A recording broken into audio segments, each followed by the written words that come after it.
going to be based on one of my favorite artists. Her name is Louise Nevelson, and this is an example of one of her artworks. She used wooden shapes to make her artwork, and they're really big, like as big as the side of the wall in my classroom.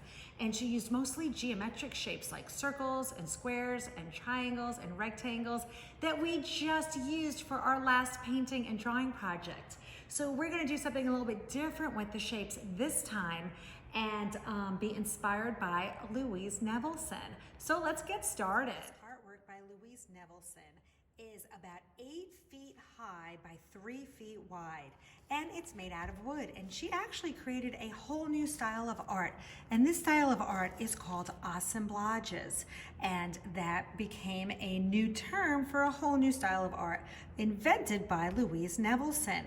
So when we look over here, we can see all these little wooden shapes that she's glued together. We see circles, we see some triangles, we see squares, we see rectangles, and then we might see some other shapes in here. After she put the pieces together, then she would paint it one solid color. Well, we're gonna start by using some pieces of cardboard that are shaped together, just like the way Louise Nevelson used her wood pieces.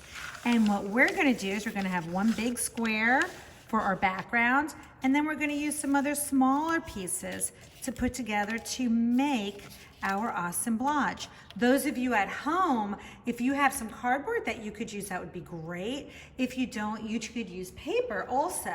So what we're going to do before we start to glue anything down is we're going to start to take some of these shapes and move them around a little bit and see what kind of a design you might come up with. Now, you might want to think about overlapping some of these shapes. So when we overlap shapes, instead of putting a small piece down and then a big piece on top of it, that wouldn't work so much. We can't see that little piece. So we might want to pay attention and put those big pieces first and then the smaller pieces on top of those. And you guys can sort of move your shapes around and come up with all sorts of different designs that you can make.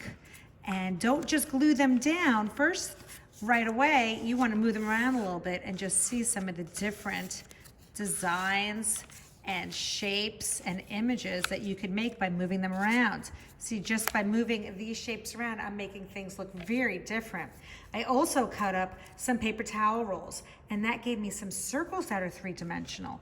And I can glue that down like this, or I can glue it on its side like this. See, these are three-dimensional because they stick up. It's not just like drawing or painting on a flat piece of paper. So you guys can get some cardboard or get some paper.